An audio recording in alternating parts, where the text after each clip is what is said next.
प्यारे बच्चों, एक बार फिर से आप सभी का बहुत बहुत स्वागत है। यहाँ पर हम आज इस वीडियो में 8वीं क्लास के हिंदी के आकलन कार्यपत्रक संख्या 5 जो कि 11 अक्टूबर के लिए उसको पढ़ेंगे। छात्रों, पिछले वीक की जो आपकी हिंदी की वर्कशीट थी उसी पर यह आधारित है। ये आपने अभी तक की जो हिंदी की वर्कशीट पढ़ा हुआ है, ये चैप्टर हमने पढ़ा हुआ है पक्षी भगवान के डाकिए, जिसमें बताता है लेखक कि पक्षी और बादल जो हैं भगवान के डाकिए, इनके बारे में विस्तार से बताते हैं।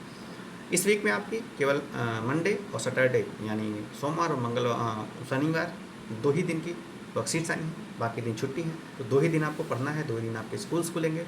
तो सोमवार की यानी कल की जो वर्कशीट है उसे हम हल करते हैं। सबसे पहले अपना नाम और अपनी कक्षा अध्यापक का नाम लिखना ना भूलिए, और अगर आपके नाम के 2 स्टूडेंट्स हैं तो अपने नाम के साथ अपने रोल नंबर या अपने पिता का नाम भी लिख सकते हैं ताकि पहचानने में आसानी हो। शुरू करते हैं। प्यारे बच्चों, पिछले कार्यपत्रक में हमने भगवान के डाकिए पाठ के अंशों को पढ़ा। अब हम उन कार्यपत्रकों के आधार पर अपना आकलन करेंगे।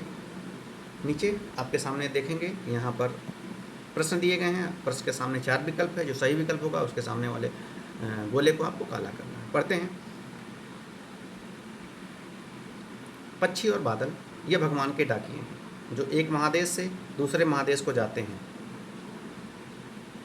हम तो समझ नहीं पाते, मगर इनकी लाई चिट्ठियाँ पेड़ पौधे पानी और पहाड़ बाँचते हैं। हम तो केवल यह आंकते हैं कि एक देश की धरती दूसरे देश को सुगंध भेजती है और वह सौरभ हवा में तैरते हुए पक्षियों की पाँखों पर तिरता है और एक देश के भाप दूसरे देश का पानी बनकर गिरता है। तो लेखक कहता है जो पक्षी और बादल हैं ये भगवान के डाके हैं। जैसे हमारे डाके हमारे द्वारा पत्र लेके जाते हैं जो मानव होता है, लेकिन ये भगवान का जो पत्र होता है उसको लेके आते जाते रहते हैं। और ये एक महादेश से दूसरे महादेश, यानी जैसे नहीं महाद्वीप कहते हैं, वैसे ये कह रहे हैं एक महादेश से दूसरे महादेश तक की चिट्ठियाँ लाते हैं।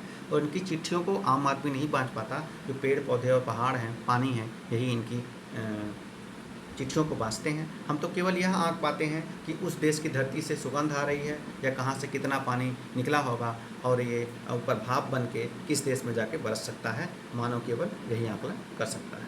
अब आगे हम प्रश्नों की तरफ बढ़ते हैं। पहला प्रश्न देखते हैं। पक्षी और बादल को कवि ने क्या कहा है? भगवान का दूत, नहीं। भगवान का डाकिया, बी। बिल्कुल सही। तो बी ही उत्तर आपका सही हो गया। इसी को कर लीजिए, बाकी सारे गलत हैं। तो पहले क्वेश्चन का आपका बी जो बा है वह सही होगा। दूसरा है पक्षी और बादल एक महादेश से दूसरे महादेश क्या लेकर आते हैं?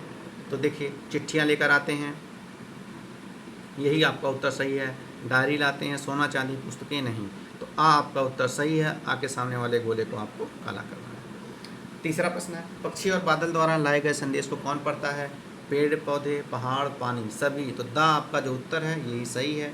तो दा उत्तर के सामने वाले गोले को हम काला करेंगे। 3 प्रश्न हो गए। चौथे प्रश्न की तरफ बढ़ते हैं। एक देश की धरती दूसरे देश को क्या भेजती है? फूल भेजती है, नहीं। पत्ते भेजती है, नहीं।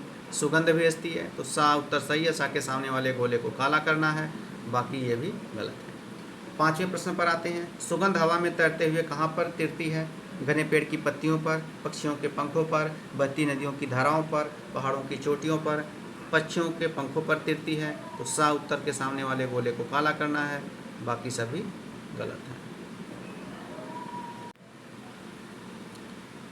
6ठे प्रश्न पर आते हैं।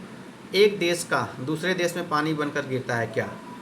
गर्मी, नहीं। हवा, नहीं। बर्फ, नहीं। भाप। भाप को पता है, भाप ही जो पानी जब गर्म होता है भाप बन के आसमान में जाता है, फिर उनका संघनन होता है। तो बादल, मान लीजिए कहीं की भाप बादल बन के कहीं दूसरे देश में जाके गिर जाता है। तो भाप आपका दा उत्तर सही होगा। सामने वाले गोले को हम क्या करेंगे? काला करेंगे। अब आते हैं। सौरभ का अर्थ है खुशबू, सुगंध, मिठास, महक। अब देखिए सौरभ का अर्थ नहीं है, तो सौरभ का अर्थ खुशबू ये भी है, सुगंध भी है, महक भी है। सौरभ मतलब महकना, मिठास नहीं होता। तो सा आपका उत्तर सही है। सा के सामने वाले गोले को काला करेंगे।